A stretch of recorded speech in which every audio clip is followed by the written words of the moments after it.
So my name is Tim Workman. I am a person that has been in recovery for a little over 5 years now. I began this journey on April 8th of 2017. I have actually made it to the point of where I'm the associate pastor at my local church. And so I've stayed involved with spiritual aspects of recovery quite deeply. And I'm a father today. I'm a friend. I'm a son. And I believe an overall genuine person to all those around me. Very cool. Well, thank you so much for taking time out of your busy schedule to be able to join us. We really appreciate it. Could you start off by sharing a bit about your childhood? So my childhood, I was born and raised over in Ashland, Ohio. My mother and father, I believe, were both very loving.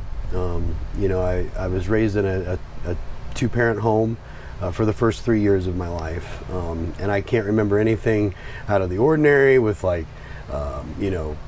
not having enough or anything like that. It was relatively a good childhood. However, when I was 3 years old, my father was murdered. So I suffered a great loss, early on. But I had a lot of family. I can't honestly remember, too many unhappy times, right? I was definitely loved for. So, my childhood was pretty good. I would, think it consists of what some people may think of as normal, right? I had a bicycle, I had friends, I hung out with them, I had cousins, and the family was pretty close. Those types of things. I attended birthday parties, all those types of things. I can't remember, ever lacking for something I needed. Right, absolutely. And when did you first start experimenting with alcohol or drugs? So I was about 13. I can't honestly, it was 12 and a half, 13, somewhere in that area. I had actually moved from Ohio to Kentucky. My mom had moved down there with her husband, who was my stepfather. And up to that point, I had spent a lot of time with my grandparents, being able to remain in the school district that I was in. Like I said, however, my mom moved down there and I wanted to be with my mom. It wasn't that we had a bad relationship or anything like that. I just, wanted to be around mom. And so going down to that new cultural, area, it was very different from what I had previously been exposed to. I mean, this was a very small town, 600 people. They had hollers, right? It's Kentucky. But I very quickly made some friends that, in school and outside of school that I had, friends of my family had known their parents, and so we kind of knew each other a little bit from vacations or whatever from time to time. And I hang around with these guys, and they're I guess doing the typical teenage thing, what I believed was the typical teenage thing. But now looking back, teenagers typically weren't doing that. But they were stealing beers from their uncles, and so I was taking pulls off those beers with them, and that's when I really started experimenting with it. And then I eventually graduated to, I got some money, got some whiskey, got drunk, got really sick. But recalling that experience of being drunk that first time, I'm a chubby guy now. I was a chubby boy then. Looking back over the few days of being sick, I could begin to see where alcohol seemed to provide something for me that I didn't have previously. And I all of a sudden had some security within who I was. I had confidence that I was talking to girls. I had laughter and camaraderie with these guys that I knew. And, those were just things that were, I don't want to say non-existent in my life, but there was always this desire or hope that it was more, to be a part of something, bigger or greater or whatever it was. And so at an early age, alcohol seemed to begin to give me that. And early on, did you start to experience any consequence? Not right away, other than, like getting sick, getting hungover, things like that. And so early on, there was not much consequence. It was kind of that thing, I believe that this is a progressive disease that I suffer from. And, the literature tells me that it always gets worse and never gets better. Well, it didn't start out worse, it started out okay. And, eventually consequences did start to come. I would get brought home by the sheriff to my parents, schoolwork, stuff like that. I think the consequences that I can almost, I don't want to say immediately notice now, I didn't notice then, was I was beginning to trade away my life and some of the things that I actually loved for alcohol and drugs. I began to experiment with marijuana and stuff like that after a while. And I no longer wanted to go to basketball practice. I no longer wanted to go to football practice. You know, I didn't no longer really want to go to school. I just wanted to do this, you know. Right. And so the consequences came slowly, but they did come. Yeah. And I can remember getting my fix, you know, getting it and having it. And it's just like, I see it in my mind. I'm sitting there on the breezeway of my wife's grandma's house by myself, and I'm holding my fix. And I'm crying. Everything within sight of me does not want to do this, because I look at it and I think, this is the problem. This is what has caused all this turmoil, this complete decay of my life is because of you. And I don't want to do it. Everything in me doesn't want to load this rig up and shoot up. But I do. I can't stop it. Right. You know, and I just remember tears running down my face, thinking, I can't stop. There's no way to, no human power, as they say, can stop it. Absolutely. So through your years of active addiction, were there times that you tried to stop in different stances? Oh, absolutely. You know, well, I mentioned my first wife. I mentioned the fact that, you know, it wasn't like I was just like, oh, I just want this divorce so I can continue doing what I'm doing. I honestly wanted to stop, you know, or slow down, you know, to reconcile that marriage, but I couldn't. And you know, there were times, a couple of stints in treatment before the last time that I went to treatment, and I just didn't take anything serious, right? I thought, well, you know, they're gonna teach me how to use this stuff responsibly or something. I was just so delusioned. One form of literature says, you know, that active addiction lifestyle is the only lifestyle I knew. Towards the end, they were just either non-existent, or it was the only reason I would have a relationship with you was because of the ability to manipulate you. I've said this before, you know, I'm the type of person in active addiction that I am self-centered, selfish, self-absorbed. It's all about me. And, you know, at that point of the end of addiction, I mean, I'm willing to burn every bridge that I have. And if you're around me and you got some bridges, I'm going to talk you into burning yours for my benefit. You know, there's an old song that says something like, something about the relationships, like, you know, nobody loves me except my mama, and even she's jiving too, right, or something like that. You know, but my mom was there, you know, but that was just a terrible, I don't want to say a terrible relationship. I manipulated her. You know, I took advantage of her. I hurt her. You know, I remember this was towards the end of my addiction, her coming to me and crying and like grabbing me by my face and just saying, please, son, please do not die. I mean, that's where I was with her relationship. You know, the literature that I read says something to the effect of, I become a tornado in the lives of my loved ones. And I think there's no better way to paint that picture. I used every single person around me.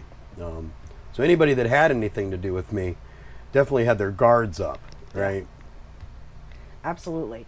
So we've talked about the physical and relationships, how those have been impacted. How did you feel on the inside? God, easy answer, dead. I mean, easy answer, dead. You know, I felt nothing. And that's like painful to say. I mean, there were times, you know, these moments of clarity, if you will, that you'll have where this bitterness and remorse and guilt and shame are there, and you feel that. But then, man, that's just the motivating factor for me to do whatever I can to get rid of that. Because I you know, at that point in my time, even through early 20s, I would say probably at any point in my time, I had no tools, I had no ability to navigate through feelings like that. Right? The only thing I knew to do was to do whatever I could to get rid of them or numb them, right? Again, seeking out sordid places to feel acceptance and comfort, and then oblivion. I mean, I was looking for oblivion. Inside, simple answer, I felt dead inside. I start treatment, I start connecting to social supports outside of treatment. But it was so wonderful because I will say the most important thing that came out of that was, even after that time with the anger management, I stayed I stayed seeing this mental health therapist for a period of time. I can't tell you how much longer afterwards, but for a while, because she really began to help me through introspection realize that I had a terrible lack of communication with everybody. I didn't know how to communicate my feelings. I didn't know how to communicate my thoughts. I just had an inability to communicate. And, she really helped me discover ways of doing that. And, that's what really helped me get through that. And, I got busy. I stayed busy. I truly believe that when I get outside of myself and I aim to help another person, I can't explain it. I can't explain the paradox that takes place, but I help myself. And it's just, that's been my experience in all of recovery, right? My wife, definitely one of the most significant losses I've ever faced in my life. I have lost people to this disease and just tragedy. I've attended more funerals in sobriety than I have ever in my life. But time and time again, I realized that, well, if I keep doing the next thing right, not the next right thing, because sometimes I don't even know what that is. But if I get to the next moment and I begin to ask, what's the right thing to do? Or a friend of mine says, what's the spiritual thing to do here? If I find myself able to do what I believe is right and I continue that, everything kind of works out. Yes. I read somewhere that when I take care of my internal environment, my external environment just kind of takes care of itself. And for me, that's absolutely been the truth in my life. Yeah. Beautiful. So you started to talk a little bit about this. What are those intangible and tangible gifts that you've been able to receive in recovery? Yeah, so tangible, real quick, I have a home. I have a house. I have a car. Actually, I have a car and a truck. I have been afforded the opportunity, position to be able to buy my mother a car, right? To not only, reap these blessings for myself, but to be a blessing to others. One of those situations I mentioned a while ago, my mother lost her car in a flood in Kentucky recently. Oh, yeah. Well, fortunately, I was doing the right thing in my life at this point in time. I bought her that car.